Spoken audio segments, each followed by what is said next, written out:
This is Nasir Galdar. Today we are going to talk about the Pakistan's flood fury in South Asia. So this presentation will give a briefing from mountain to the sea of the Indus River system that flows from the Himalayas and Karakoram and Hindu Kush through the plains of Pakistan towards the Arabian Sea in the south. This network sustains the livelihood of about 222 million people in Pakistan, almost 200 people in India, and 50 million people in Afghanistan. So, Pakistan is a country with 220 million population. It is a less developed country, and what we believe that there has to be some kind of environmental justice with Pakistan's doomsday flooding. And then because this disaster has cost the country almost $50 billion in damages and loss of human life and livelihood. So just to give a little example, since 1959, Pakistan has contributed only 0.4% of the global greenhouse emission, compared with, rich countries which almost, have contributed over 40% of the global greenhouse gases. So, of course, we have to define the global warming is the increase of Earth's average surface temperature due to buildup of greenhouse gases in the atmosphere.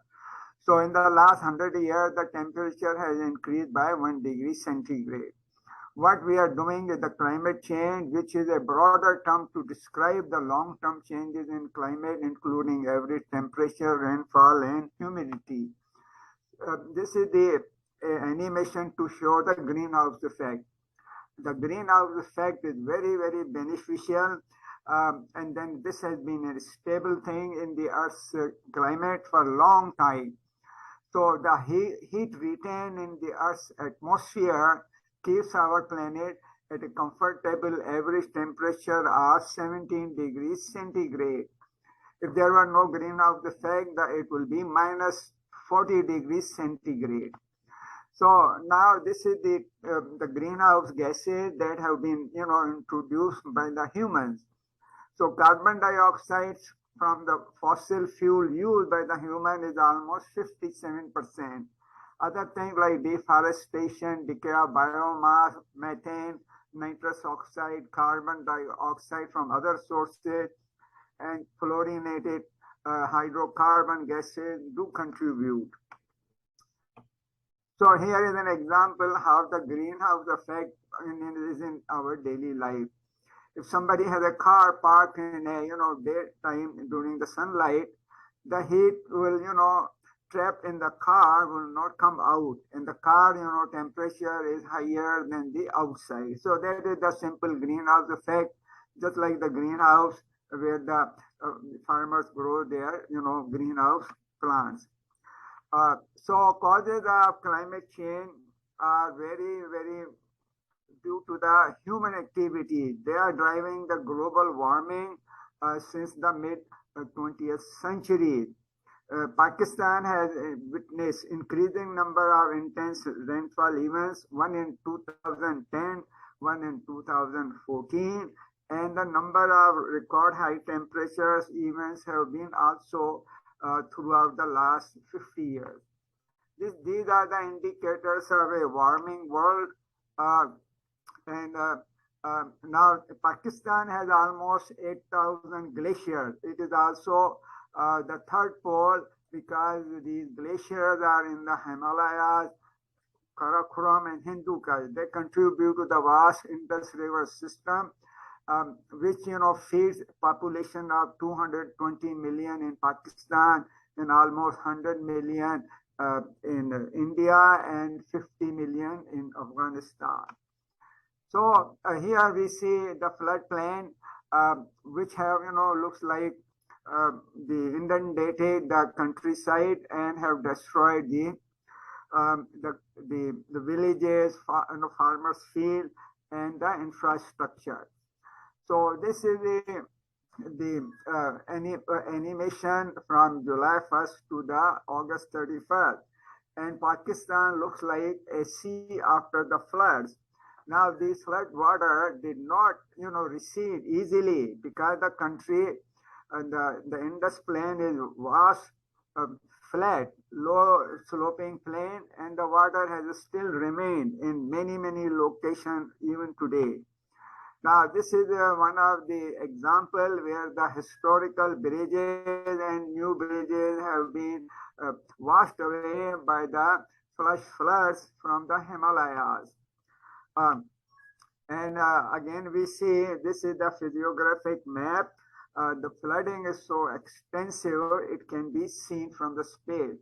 So what we conclude that this cataclysmic flood is due to the climate change for this extreme climate and hydrological event in a fluvial floodplain of the Indus and its tributaries. So this is one example how the tributaries rivers have contributed to the this flash flood and destroy the livelihood of many thousands of people on the river banks. So this is a kind of a wake up call for the globe that these deadly floods are indication of the dangers of the climate change. So almost 40 million people have been affected. Almost 8 million people have been rendered shelterless, and over 2 million livestock have drowned. And now almost 1,800 people have become victim of the flood, and the secondary effects are due to the public health issues. And again, remember, the research has connected the climate change and powerful monsoon to this flood that has engulfed Pakistan for the last 4 months. And again, we can see in the upper watershed, the rivers have overflowed and caused all the damages. So we will see some of the animation from the mountain to the sea, and then how the rising waters destroyed the livelihood, the farmland, and drowned the humans and animals. At places, the water rose to almost 10 meters in height, like a tsunami. And so here we can see the victims of the Pakistan flood who have been rendered shelterless. Most of the people who are affected or who have died are women and children. And so here we can see that the villagers or the farmers go through all of these terrible, inundation, and they have to be rescued and rehabilitated. Now the physiography of Pakistan is such that is Indus plain is a vast, low-lying floodplain, and the water does not recede easily because it's a mature river. And so that is another issue, and then this has caused this climate carnage, and villagers and the cities have been all flooded. So this one is showing the number of people who become the victim of the flood related deaths, and this is almost now reaching 1,800 people.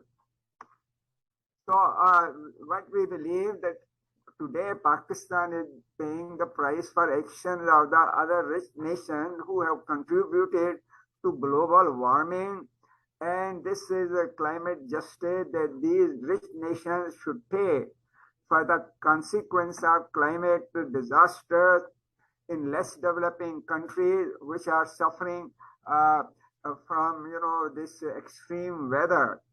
So onus of helping Pakistan recover from this climate disaster should rest on the international community. And this is another example after the burst of a glacial lake. Pakistan has almost 300 glacial lakes, and 40 of them, burst it and cause all kind of, mini or large tsunamis. So this mountain fury has left, millions of people homeless and hungry, uh, and they lost everything, and they urgently need our help. So this is an example of the public health issue. Most of the victims of the flood are the children and the women, and so it has, cut off the access to prenatal care, but also raised fears about the health of babies born in the harsh conditions. So here we see that, mother is, saying, my son is sick. I have to take care of my children and my grandchildren. And here again, we see a mother holding her child, saying that we don't have even the beds or cots to sleep. We are sitting here helpless. Of course, the government and the non-governmental organizations are, having these medical camps to, bring about, the health issues under control. And of course, these are the floods, and people struggle to survive in this flood-ravaged regions from mountain to the sea. Now, there are, 2 million livestock that have been lost by the rising river waters and the flash flooding. And and of course, these farmers depend on livestock, buffaloes, cows, goats, and chickens to supplement their livelihood. This is again a situation report chart, and almost 5 million acres or 2 million hectares of crops have been affected. So Pakistan has witnessed for the last 3 months, since July, 3 months of relentless rain. Before that, there was 4 months of very high temperature. So this is the thing that this is a climate justice issue. The government in Pakistan declared a national emergency in August, and it sought the help for the international support to deliver food and drinking water, tents, medical supplies, and to recover, to make the recovery and rehabilitation of the affected community. And the Secretary General of United Nations, he came to Pakistan in August. He linked Pakistani flood to the climate change. He urged the international community to deliver aid and said that the world is sleepwalking through Pakistan's, disaster. So Pakistan deserves help or reparations for a catastrophic event caused by the rich nation. And Pakistan may not survive this century without, rehabilitation and recovery. And this has to be a part of climate justice. So climate justice is not limited to the country like Pakistan, to many other countries in Africa, South America, Central America, Asia, and the Pacific Island nations. And the compensation for these disasters should be done from the $100 billion pledged by the rich nation in 2018 and 2021. Now, next month, there will be another United Nations Climate Summit, COP27, and this conference should clear the pathway to help Pakistan and other nations. As the cost of climate change rises, United Nations General Assembly has urged the compensation. So what we see today is the double standards in geopolitics and international arena, and this should be avoided. And Pakistan is facing harrowing condition, and actually it is going through an economic meltdown. So global warming has caused this, monsoon to be on steroids, as the United Nations Secretary General has stated. Of course, as we understand, when flood happens, it's the poor that are most impacted. They suffer primary, secondary, and tertiary risk for food insecurity and health issues. So in Pakistan, there are almost 8 million environmental refugees. They have to be rehabilitated. So here we see example of a family trying to gather whatever salvage from their flooded home. And of course, as we see, the whole Indus Basin is flooded, and this disaster has caused almost 3 million houses or huts to be destroyed. And these are some of the examples from mountain to the sea that the climate-induced disaster has brought. So again, we see some of the pictorials, infographic depiction, how people are coping under these harsh conditions with submerged cities, submerged farmland, and submerged villages. So again, as we remember that about 50 million people are affected. And this is the environmental refugee. UNICEF also has said that in about 3 million Pakistani children are at risk due to malnutrition. And of course, children are vulnerable because they are more susceptible to the waterborne diseases, cholera, malaria, diarrhea, and malnutrition. So this is the responsibility of the international community to help these people who need, all of this assistance. So what UNICEF has stated, people need actually shelter, they need food, they need water, they need medical help, and they need to be resettled and make their life, meaningful again. And of course, as we see the example from the space satellite, that the Indus Valley has become a sea of water after the flood. And of course, there is nothing funny about climate change or climate-induced disaster brought about. Exactly where are we hurtling toward the climate Armageddon? And here are the examples we can see in Pakistan. Of course, relief efforts are there, and the communities all over the world need to help, the Pakistan to, recover. And here we can see the poorest people have been hit the hardest. The water rose here in this village almost 10 meters or almost 33 feet. And so this is the plight, and this water is not receding easily. So of course we can see the people have to be, housed in tents, and they, just, live by whatever is provided to them. And again, remember, Pakistan will see more of the, problem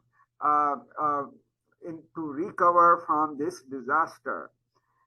Hopefully the world will not forget about them until another monsoon.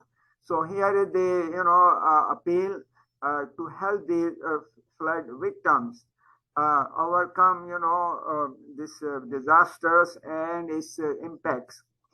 So Pakistan needs the relief, and there is a donation appeal.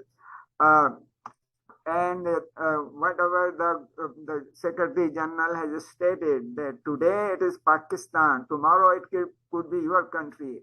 Wherever you live, this is a global crisis. It demands a global response. So again, the world needs to help out the poor people in Pakistan recover. And so this is the Pakistan Prime Minister Flood Relief Fund. You may go online and donate it. And here again, we have other, efforts by the NGOs, the AD Foundation in Pakistan, World Food Program in USA, Red Cross, and, many other, programs that are trying to bring about, the assistance. So this thing is very important, that we are, try to recover the people from their, misery and make them rehabilitate. So here we will see a little, video of the how the flash floods have destroyed the infrastructure. So this is a dramatic moment. A historical bridge in northern Pakistan collapsed, leaving the people stranded. And so these are, due to the melting of the glacier, due to the heat wave, and then the flash flood caused in the surrounding area. So here we see the river Sawat in the northern Pakistan, and these people now do not have clean water in Hunza, Gilgit, and northern Pakistan. Here we can see that the melting glacier have created these multiple glacial lakes, and again some of these may burst again. And of course, along with that, we have landslide, mudslides, and rockfall. So thank you for for watching this video, and we request you to help Pakistan come out of this misery. Mahalo, thank you, domo arigato, meharbani.